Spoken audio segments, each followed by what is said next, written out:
que esto se acelere.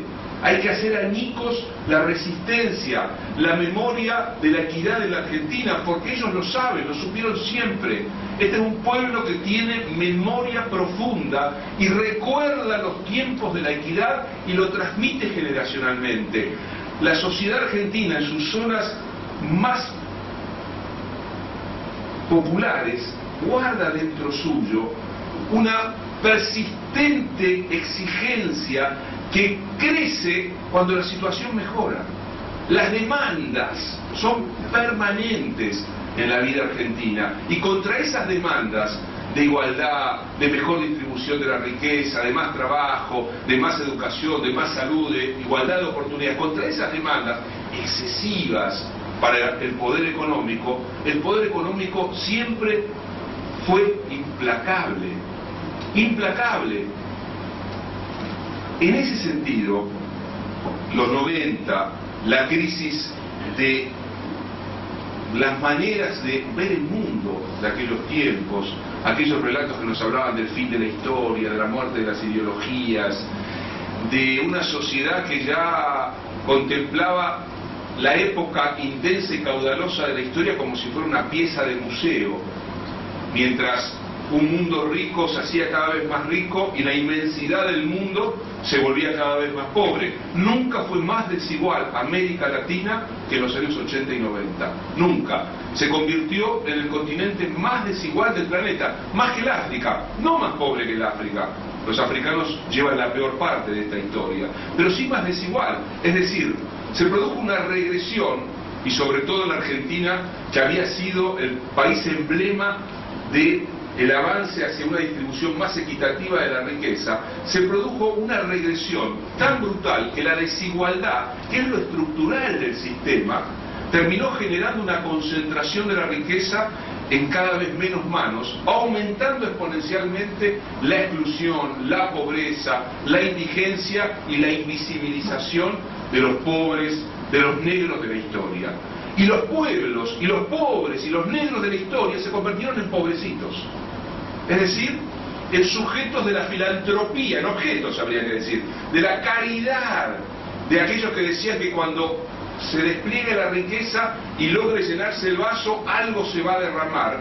Y encontramos una enorme cantidad de buena gente con buena conciencia fundando ONGs para salir a ofrecer su caridad a los que ya no metían miedo porque ya no eran los pobres de la historia, los humillados de la historia, pero los que tenían potencia, identidad y deseo de transformar la historia, sino que eran los pobrecitos. Y cuando alguien se convierte en pobrecito, cuando alguien es nombrado como pobrecito, es desactivado.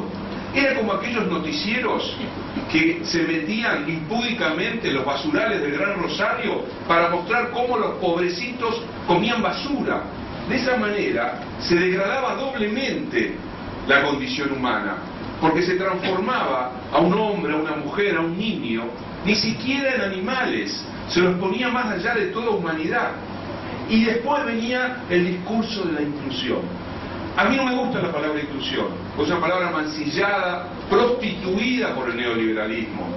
A mí la palabra que me gusta es igualdad.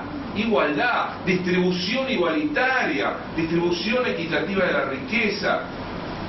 Y los 90 fueron una relectura radical de la historia.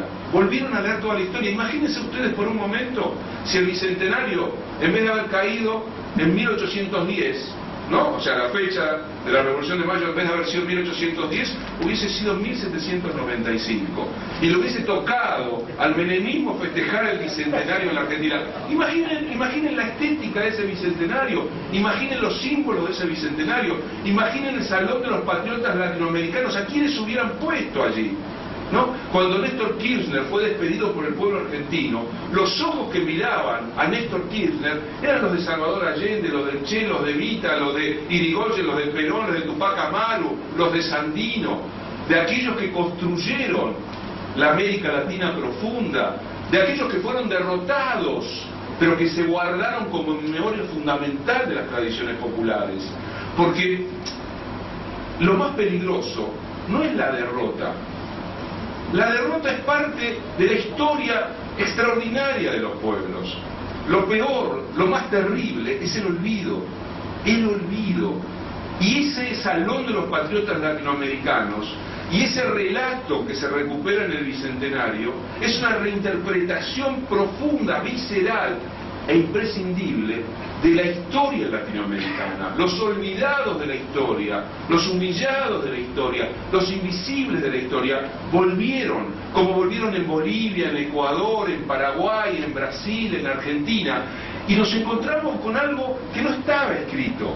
Si algo aprendimos, y acá hay muchos que peinan canas y que deben tener sus cicatrices y sus historias, si algo aprendimos es que el futuro no está garantizado, que aquella frase memorable, hasta la victoria siempre, es una frase melancólica en realidad, porque sabemos que en el fondo esa frase solo es una frase que funciona como una frase poderosa cuando no tiene la certeza de que se pueda cumplir, salvo que nosotros podamos interrumpir lo que se cumple en la historia, que es la reproducción de la barbarie. Lo que se cumple sistemáticamente en la historia es la reproducción de la barbarie, es la lógica de la dominación, y de alguna manera, podríamos decirlo así, la anomalía de Kirchner, de lo que después podemos pensar como el kirchnerismo y este tiempo que sigo considerando loco de la Argentina, es que interrumpe el relato y la acción de la barbarie y abre de vuelta la posibilidad de pensar el futuro,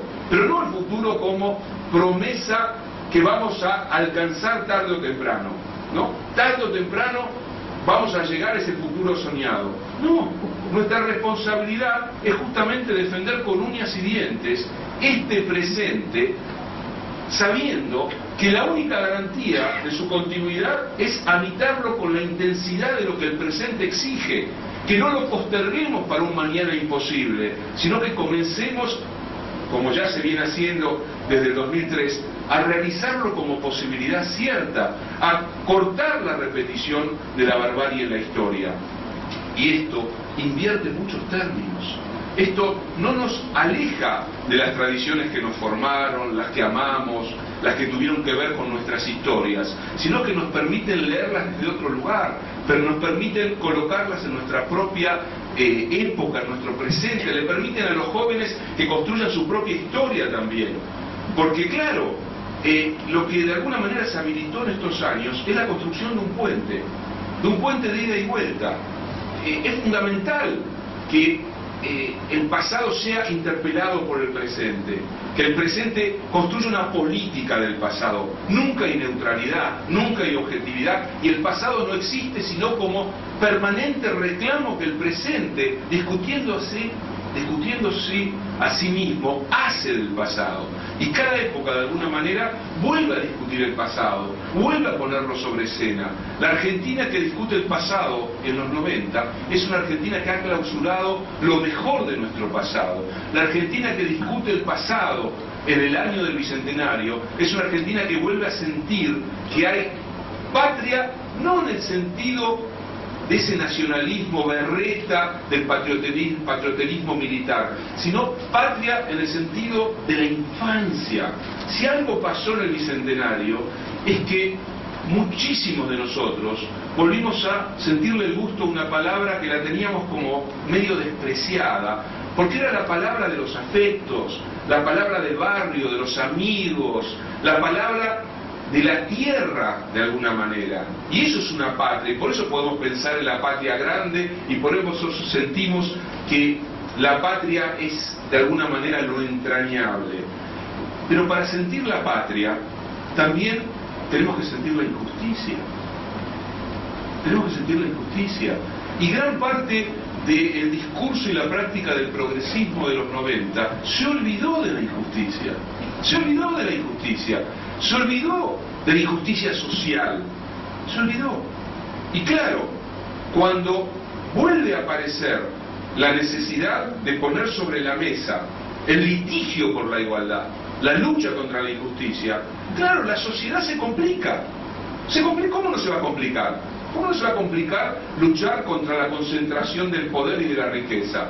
¿Cómo no se va a complicar cuando uno intenta capturar una parte de la renta? ¿Cómo no se va a complicar cuando después de más de 50 años de restarle a los muchos la parte que les corresponde de la riqueza, comenzó a recuperarse de a poco, pero sistemáticamente, la parte que les corresponde de la riqueza, tocando lo que hay que tocar, los intereses.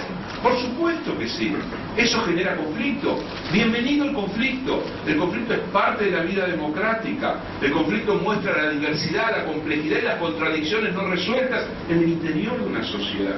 El conflicto también vitaliza la democracia. Fíjense qué extraordinaria paradoja, qué trágica paradoja de los años 80 y 90. Salimos de la noche de la barbarie en la Argentina y en gran parte de Latinoamérica, yo diría todos los países, sobre todo de Sudamérica, que habían atravesado las dictaduras, comienzan a salir a partir de los primeros años de los 80 de las dictaduras y entran en democracia. Y sin embargo se produce algo tremendo. Se afianzan las democracias y en el mismo momento histórico en que la democracia es una conquista continental, se produce la mayor desigualdad de la historia de América Latina. Se generan las condiciones de un empobrecimiento galopante de los pueblos. Es como si se hubiese producido una trama absolutamente quebrada y por un lado como si el poder dijese, ya no necesitamos los viejos instrumentos de la mazmorra, de la represión y de las estructuras dictatoriales, porque los pueblos están derrotados. Los pueblos están derrotados. Los hemos quebrado. Les hemos quebrado el alma, el espíritu y los cuerpos, y matamos a los mejores. La democracia, la verdad, que tengan democracia. Claro, cuando la democracia vuelve a ser un lugar de conflicto, cuando vuelve a aparecer de vuelta la demanda de igualdad, de justicia, cuando las calles se vuelven a ocupar y se convierte lo público en la caja de resonancia de las demandas y de los grandes debates argentinos, la democracia pasa a ser de vuelta un problema. Néstor y Cristina Kirchner produjeron algo históricamente decisivo para la democracia en la Argentina. Unieron lo que estaba separado, la legitimidad de origen con la soberanía. ¿Qué significa esto? La legitimidad de origen es aquella que te da el voto para llegar al gobierno. Pero los gobiernos democráticos en Argentina, desde el 55 en adelante, tenían supuesta legitimidad de origen, salvo alguno que llegó con la proscripción del peronismo, pero no tenían soberanía porque la decisión real la seguían tomando las corporaciones, que cuando no les gustaba algo, optaban por el golpe de Estado, hasta que se hicieron más refinadas y más sutiles las corporaciones y optaron por lo que en algún momento llamamos lo destituyente, horadar, deslegitimar, condicionar, chantajear, hasta que todos los gobiernos democráticos, todos, menos el que comenzó en el 2003, sistemáticamente se dejaron chantajear por las corporaciones y tuvieron que doblegarse ante las corporaciones. Algo fundamental se quebró allí. Cuando la legitimidad y la soberanía volvieron a juntarse, la soberanía como el ejercicio de la potestad, del poder del gobierno. Y esto es lo que viene sucediendo en la Argentina y lo que también es intolerable. Néstor Kirchner es un escándalo, en un punto. Es un escándalo, porque ha quebrado la normativa, la inercia, la lógica del poder, la visibilidad de esa lógica del poder, y ha puesto de alguna manera todo en cuestión. Y lo excepcional tiene que ver con que de algún modo allí hay algo de lo imprevisto, de lo inesperado, pero que es capaz de reunir